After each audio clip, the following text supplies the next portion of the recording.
हाँ भाई, नमस्कार भाई सभी को। आज का जो हमारा टॉपिक है वो है बेटे कर्व इन स्पेस।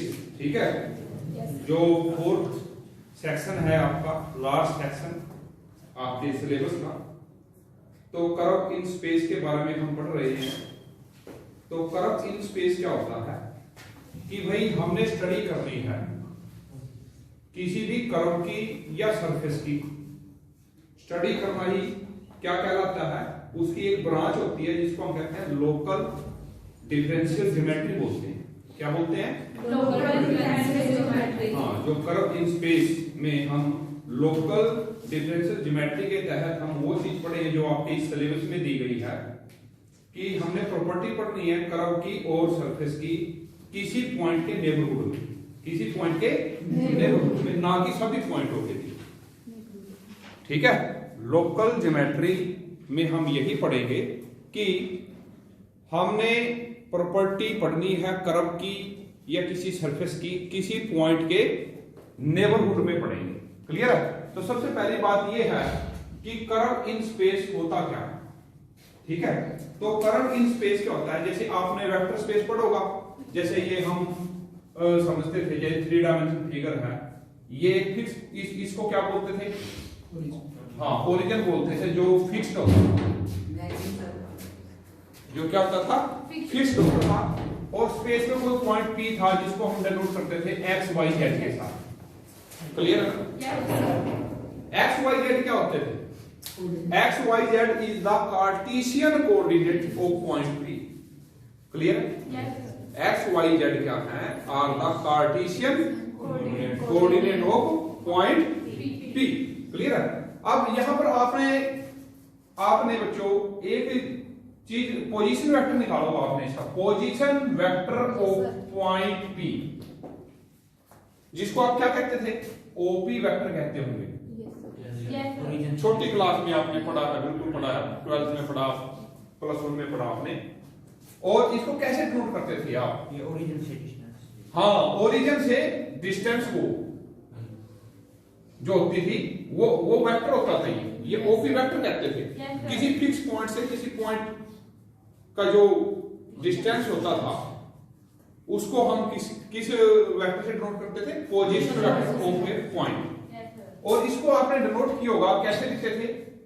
जो इसके कार्टेशियन कोऑर्डिनेट होते थे, इसके कार्टेशियन कोऑर्डिनेट होते थे, वो वेक्टर आर के कंपोनेंट बन जाएंगे। किसके बन जाएंगे? वेक्टर आर के कंपोनेंट बन जाएंगे। और क्या हो जाएगा vector are?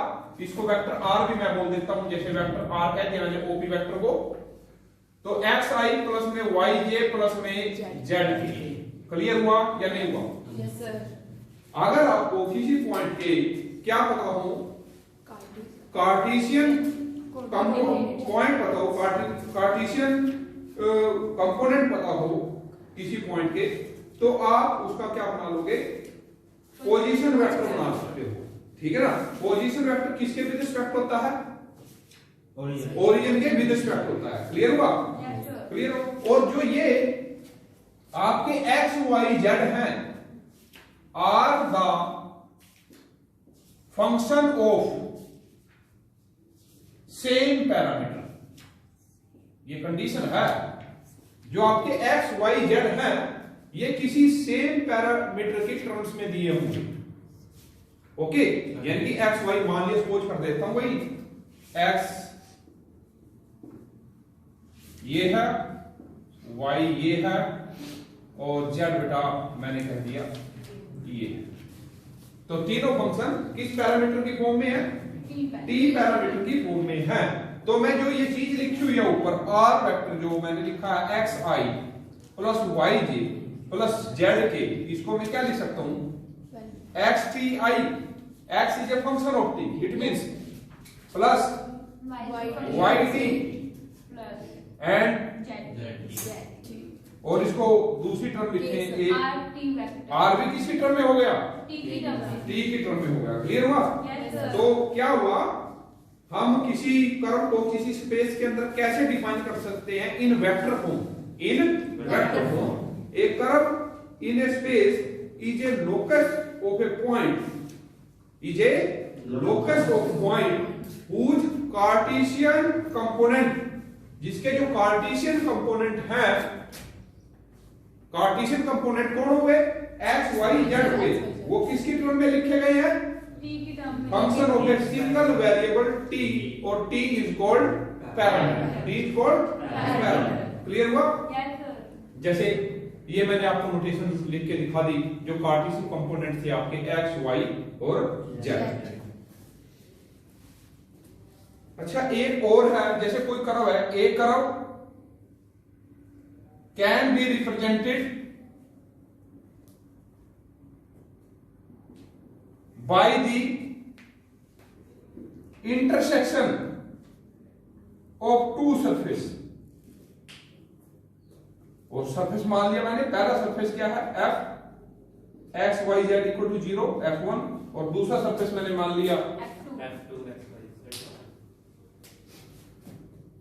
F2 x y z equal to 0। इन दोनों के इंटरसेक्शन से जो चीज बनेगी वो एक क्या आएगी? एक कर्व आएगी। क्या आएगी? एक कर्व आएगी। ओके, और that is called curve in space, curve in space. Okay, जैसे मैं आपको एक एग्जांपल देता हूं, जैसे मैंने कह दिया जी x की वैल्यू है t, y की वैल्यू है t क्यूब, और z की वैल्यू है t6 कह दिया। क्लियर है? अब उल्टा भी x y z तीनों t की टर्म में है। अब इनसे मैं क्या करूंगा? एक रिलेशन निकल रहा है यहां से, y equal to x cube. इन दोनों के से यही बनेगा ना, इन दोनों का इंटरसेक्शन वाला पार्ट, इन दोनों का इंटरसेक्शन वाला पार्ट क्या बनेगा? ओके, इसको आप क्या लिख सकते हो? ओके, इट मींस ये क्या हो गया? f of x y equal to 0, और ये क्या हो गया? f1, और ये हो गया f2। क्लियर है? तो इन दोनों सरफेस का इंटरसेक्शन क्या हुआ? ये हुआ, और ये क्या है? कर्व। क्या ये? कर्व इन स्पेस हुई। ये एग्जांपल समझ में आया जो मैंने लिखा? A curve in a space is the intersection of two surface. Clear हुआ? अभी मैंने एग्जांपल दिया, ये एक मैंने कर्व मान ली जिसके कोऑर्डिनेट क्या थे? कार्टेशियन कोऑर्डिनेट ये था, ये था और ये था। इन दोनों से ये आपको क्या मिली?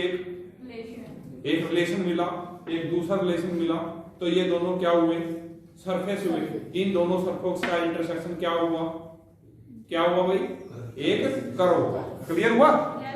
चलिए, अब नेक्स्ट रेगुलर कर्व पर कब कहेंगे आप? A curve is said to be regular curve. किसी कर्व को आप रेगुलर कर्व कब बोलेंगे?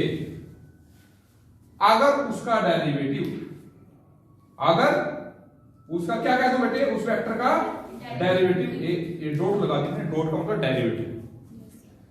और डेरिवेटिव किसके विद रिस्पेक्ट?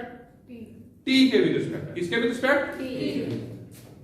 वो नॉन जीरो रहे। क्या रहे? Non zero. तो भाई अगर बच्चों देखें, आर आपका ये है, यही है ना आर? ये आर है, तो ये आर का डेरिवेटिव क्या होगा? यानी कि d r by d t क्या होगा जी? D x by d t, d y by d t, unit vector ये, d z by d t. It means ये क्या होना चाहिए? Non zero. It means that implies dx by dt, dy by dt and dz by dt cannot be zero simultaneously। इकट्ठे कभी भी zero हो सकता है? क्या ये दो जने जीरो? ये जीरो ना, तीनों इकट्ठे कभी भी जीरो ना हो, तो तभी आर का डेरिवेटिव क्या होगा? नॉन जीरो होगा। तभी वो कर्व क्या कहलाएगी? रेगुलर कर्व कहलाएगी। क्लियर हो भाई सभी को? नेक्स्ट हम आपके सामने क्या डिस्कस करने वाले हैं?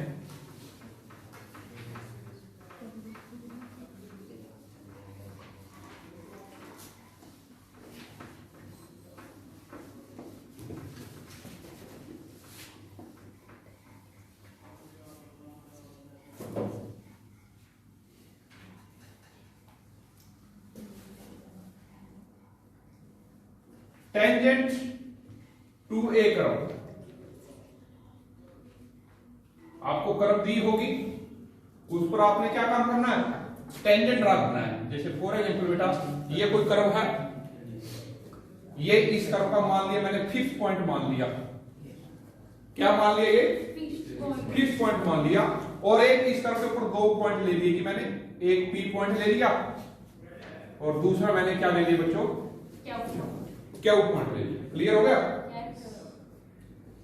भाई बच्चों, ये रहा ओरिजिन। क्योंकि आपको पता है कि भाई किसी भी कर्व को स्पेस के अंदर डिस्कस करेंगे तो किसके विद रिस्पेक्ट करेंगे, एक फिक्स पॉइंट के विद रिस्पेक्ट करोगे, जिसको हम क्या मानते हैं, ओरिजिन मानते हैं। तो ये ओरिजिन मान लिया। क्लियर हुआ। तो ये 2 पॉइंट स्पेस के अंदर बैठे हैं, मैंने इस पॉइंट को इसके साथ मिलाया, तो ये कौन सा वेक्टर मिला, ओपी वेक्टर मिला, जिसका पोजीशन वेक्टर क्या हुआ, वेक्टर आर मान लिया। और साथ ही साथ पी और क्यू दोनों क्या है, नेबरहुड में है। जो क्यू पॉइंट है वो पी की किस में है, तो मैंने इस चैप्टर को उठाते हुए शुरू में ही बताया था कि हम कर्व की प्रॉपर्टी और सरफेस की प्रॉपर्टी के बारे में पढ़ेंगे। कहां पर पढ़ेंगे, किसी पॉइंट की नेबरहुड में पढ़ेंगे, किसी पॉइंट की नेबरहुड में पढ़ेंगे। तो मैंने पी कोई पॉइंट ले लिया जहां पर मैं क्या निकालूंगा, इस कर्व के ऊपर टेंजेंट की इक्वेशन निकालूंगा। क्या निकालूंगा, और मैंने क्यू इसका क्या ले लिया, दिखाई देने में तो ये बहुत दूर लग रहा है, ठीक है, क्योंकि मैंने इसको मैग्नीफाई कर दिया एक तरह। ये समझ लो क्या है, मैग्नीफाई इसलिए करता है कि बच्चा क्लियर सही ढंग से समझ पाए इस चीज को। तो भाई मैंने इसका पोजीशन वेक्टर यानी कि ओपी वेक्टर कह दिया। क्या है भाई, ओपी वेक्टर को किसने डिनोट कर दिया, आर वेक्टर के साथ। क्या वो भी इसका पड़ोसी है, तो ओ के वेक्टर क्या है, ओ के वेक्टर क्या है बेटा, थोड़ा सा इंक्रीमेंट कर लो, ये कर लिया, क्या कर लिया, नजदीकी है ना, तो पोजीशन वेक्टर में कोई ज्यादा खास अंतर नहीं होगा। क्लियर हो गया, ओके। नाउ ये कौन सा वेक्टर बनेगा और इसकी डायरेक्शन क्या होगी, ट्रायंगल लॉ ऑफ एडिशन पढ़ा है वेक्टर में, ठीक है। क्या होगी इसकी डायरेक्शन, इसकी डायरेक्शन इसी के अकॉर्डिंग होगी, और इसकी वैल्यू क्या होगी, कि इसी साइड इन दोनों वेक्टरों के किसके इक्वल होगी, सम के इक्वल होगी। तो इसकी वैल्यू क्या होगी, ट्रायंगल लॉ ऑफ एडिशन लगाया मैंने। क्लियर हुआ या नहीं हुआ, क्लियर हो गया हुआ, ठीक है बच्चों। अब ये आपके पास क्या बनेगी इस कर्व की, पी क्यू क्या क्या कहेंगे, पी क्यू को, P Q is a code of curve, P Q is a code of curve. Clear हो गया। तो ये अपने आप में है भी क्या है, क्या है, वेक्टर है, क्या है, वेक्टर भी है, ये वेक्टर भी तो है, पी क्यू वेक्टर भी है। तो यूनिट वेक्टर कैसे निकालते हैं, unit vector along P Q, clear. किसी वेक्टर का यूनिट वेक्टर निकालना उसी की डायरेक्शन में, भाई उसी के मैग्नीट्यूड के साथ क्या कर दो, डिवाइड कर दो। तो वही ये कौन सा वेक्टर है, डेल्टा आर वेक्टर है, तो इसी के अलोंग यूनिट वेक्टर क्या होगा, डेल्टा आर, डेल्टा आर का मैग्नीट्यूड। बस एरो हटा दिया, तो मैग्नीट्यूड को डिनोट करेगा कि नहीं करेगा, अरे करेगा, इच्छा लगा लो, आप ऐसे कर लो, कोई फर्क नहीं पड़ता। भाई बच्चों ये समझे या नहीं समझे बात, समझ गए होंगे। आगे देख लो, मैंने क्या काम किया बेटे, डेल्टा एस के साथ मल्टीप्लाई किया और डेल्टा एस के साथ मैंने क्या कर दिया, डिवाइड किया। क्यों किया वो भी मैं बताऊंगा। अब एस कौन है भाई, इसमें एस तो पता है, एस है बच्चों ए से पी कर्व की लेंथ को मैं एस बोलूंगा। मैंने क्या कह दिया, ए पी ऊपर ये लगा दिया, कर्व की लेंथ है ना कि कोड की है, तो ये कह दिया मैंने एस है बच्चों। और ए से क्यू की जो लेंथ है वो क्या कही मैंने, एस प्लस डेल्टा एस कहूंगा। यहाँ एस दूसरा लिख दिया, ऐसे लिख देता हूं। चलो बोलो समझे या नहीं समझे? क्लियर है? अब मैं टॉपिक का नाम क्या है मेरे? टेंजेंट। भाई इसको मैंने टेंजेंट बनाना है तो कब बनेगा ये टेंजेंट? अगर क्यू लिमिटिंग पॉइंट की तरफ चले जाए, किसकी तरफ? पी की तरफ चले जाए, क्योंकि that is the neighbourhood of P.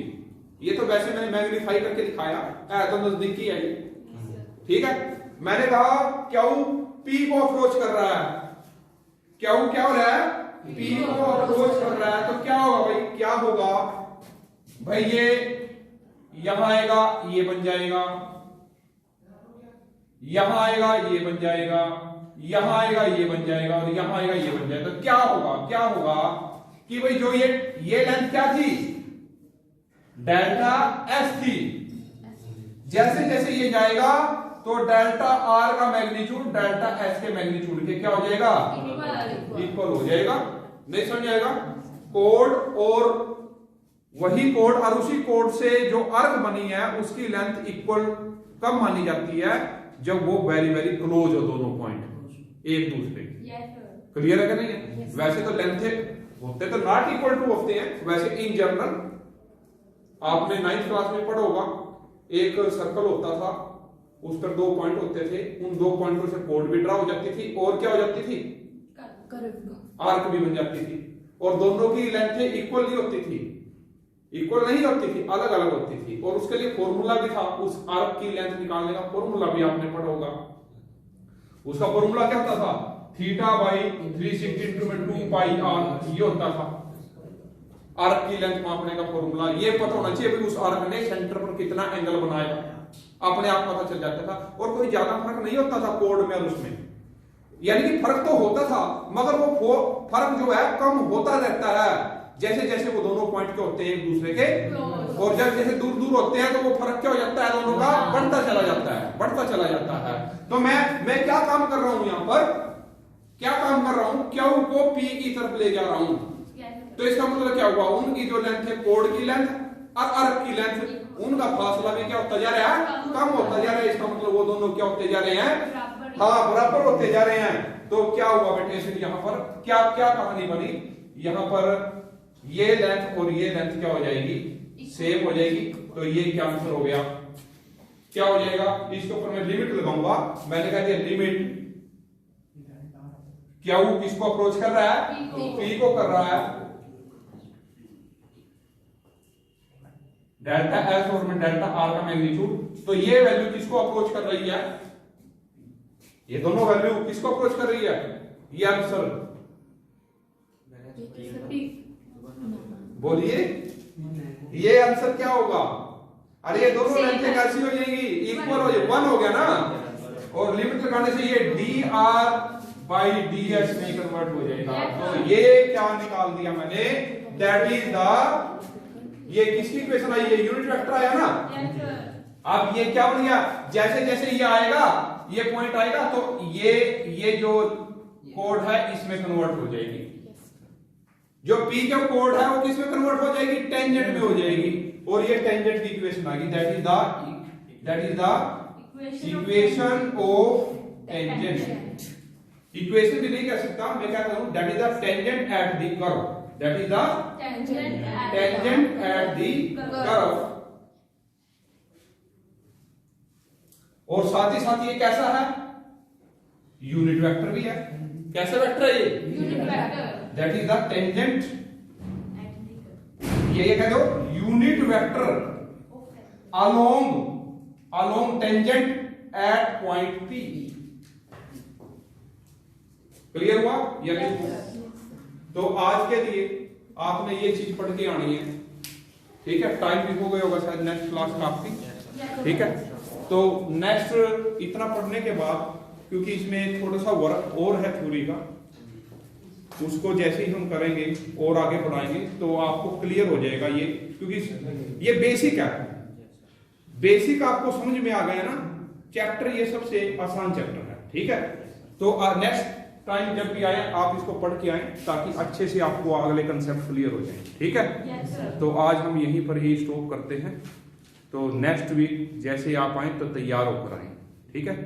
तो भाई ऑल द बेस्ट फिर नेक्स्ट वीक के लिए सभी को, ठीक है। ओके।